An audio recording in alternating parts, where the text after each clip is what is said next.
my name is Sandy Spink, and I am the director, creator, designer, all sorts of things of Moonstone Accountant, Island. CPA, yeah, Yeah, project everything. manager. Yeah, we wear a lot of hats when we make indie games. So, Sandy, for people who don't know what Moonstone Island is about, give a little brief elevator pitch. The pitch is it is a creature collecting life sim where you spend a year away from home on a magical island in the sky. Basically, you play as an alchemist who needs to complete their training by spending a year in a village away from home, and along the way you meet friends and some enemies, and brew some magical potions and decorate your house, and yeah, just sort of create your own little adventure.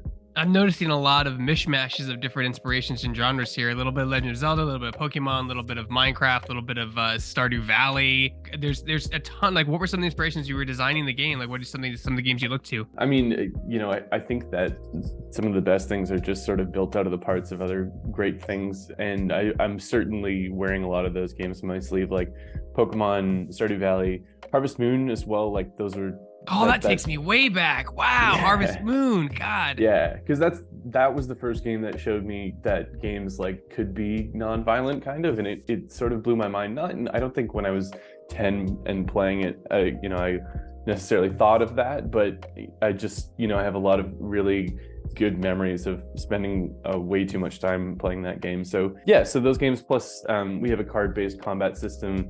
I play a lot of deck builders, Hearthstone, Slay the Spire, Dominion. I do and have played a lot of Minecraft as well.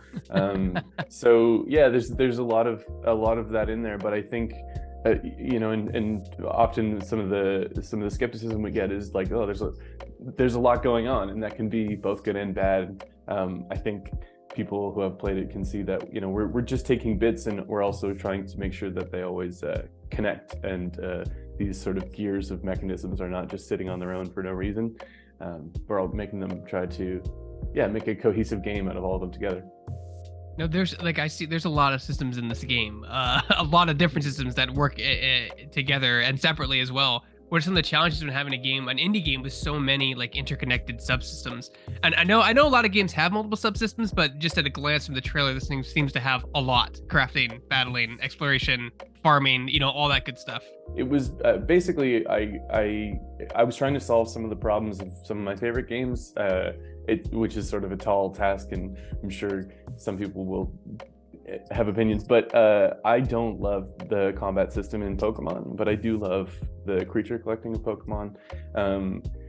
And I didn't love the late game of Stardew, but I did love the sort of relationship building and just sort of like some of even the tedium of it.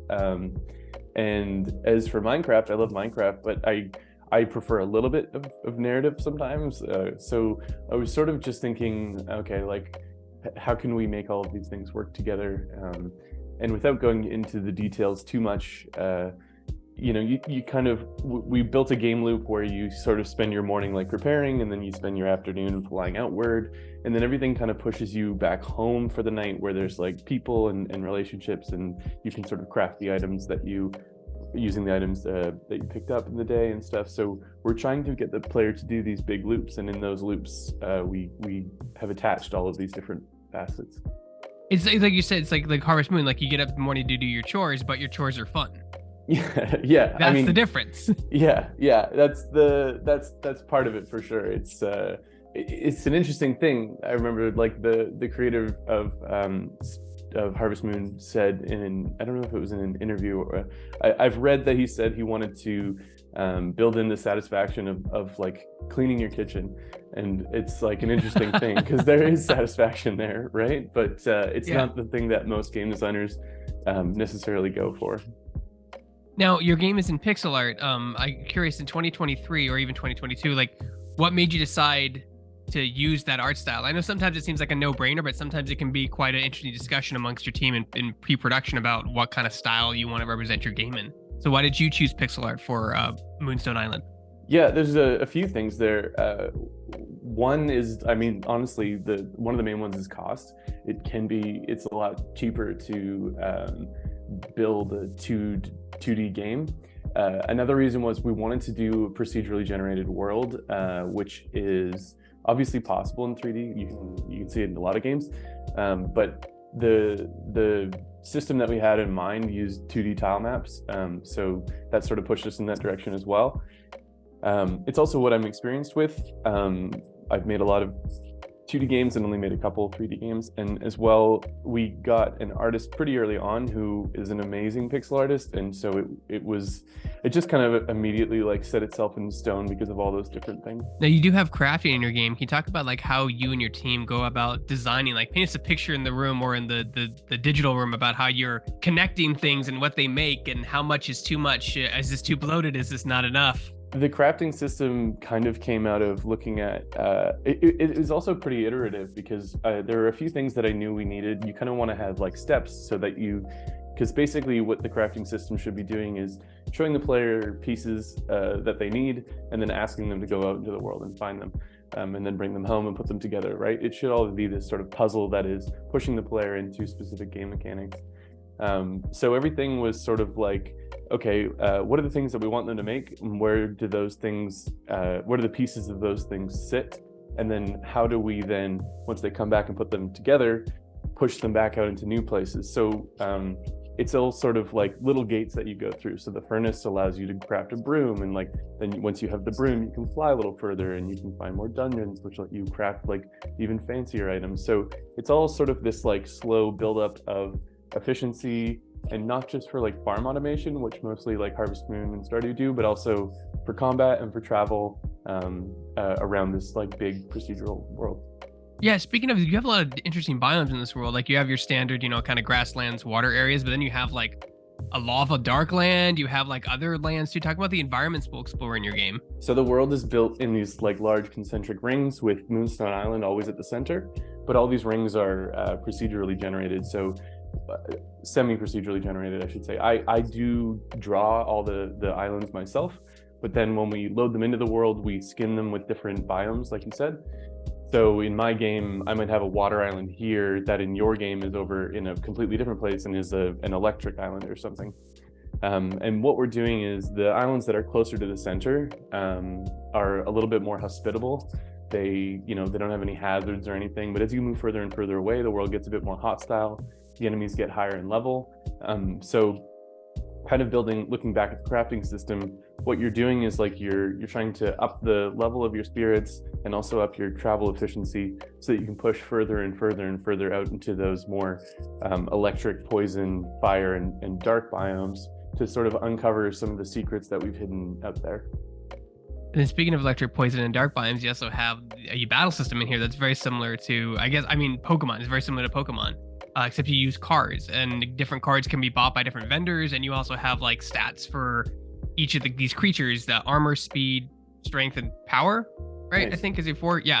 And so like you have all these cool different stats. Like talk about how you developed that system, because there's, like I said, there's so many interesting systems in your game. Yeah, that's the one we did first because I knew that building a deck builder was going to be tricky because, to make a deck builder feel good, you want to build a system, but you almost want the player to feel like they're breaking that system. So you have to build in, you don't just build the system, you need to build all the ways in which the player can like modify and tweak and sort of overrule aspects of the system, which I knew would be tricky. So it's where we started. But yeah, it's similar to Pokemon and it's similar to Slay the Spire in many ways.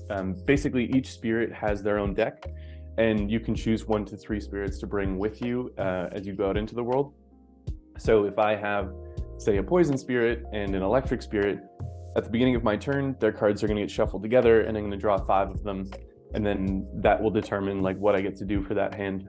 So you can upgrade the spirit's stats by getting into battles, and as you upgrade their stats, their cards get stronger. You can upgrade cards, add new cards to the deck, remove cards, and so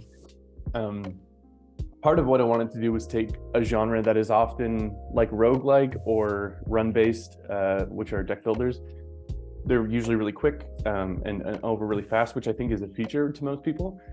But I was wondering what that would look like kind of drawn out over 10, 20, 30 hours. And so what you do is you explore and you get in these battles and you find these places to upgrade and sort of optimize your deck out in the world. and that takes time. And so you're kind of like, sometimes I call it like pruning your bonsai tree of your deck and like Right. perfectly crafting it. And yeah, and you get like a lot of diversity because depending on which spirits you bring out with you, you get different sets of cards. So I'm really happy with how that turned out. Now, like, are you able to evolve or digivolve these spirits at all in your game? Do they have different forms? Not yet. It was something we wanted, but we don't think we're gonna have it in there. But we'll see what happens post-launch. What was one of the biggest challenges for your team, either creatively or technically, when you were designing Moonstone Island? Oh man, I think it's funny because the devil is often in the details, and it's not something that I assumed would be tricky. But It never is. It never is. Yeah. The combat system actually came pretty quickly, but that also had to do with we hadn't built the rest of the game, and so as your deck of cards, your house of cards gets taller and taller as you move along, things get trickier. And one of the things that was difficult for us, one of the most difficult things for us for sure, my programmer Stan, he's amazing, and I could have never even approached this task at all. We basically had to schedule NPCs to walk around and be at certain places at certain times, but because the world is so big, we actually like stream islands in and out, which means like we're just loading the area that you're in.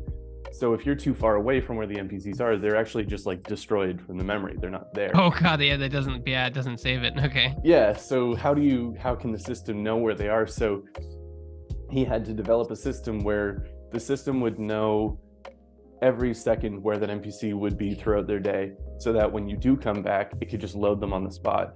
And what that meant was a lot of hard work from his end, some incredible technical feat where now the system is really robust and it works very well, but it did take a long time and was definitely a big challenge. So you guys are you can wishlist your game on Steam, but do you guys have a release date and consoles at launch? This game would be really great on Nintendo Switch. Yeah, we get that a lot. We can't say our release date yet. We are going to release this year, and we are going to be on Steam for sure, and we're also planning to be on Switch as well. And in the meantime, where can people go to find out more information about your game? Do you have a Discord, website, social media? Yeah, we're on Twitter, Moonstone_game. You can also just look us up on Steam and wishlist us there. That helps. And you can find our Discord in our Twitter bio.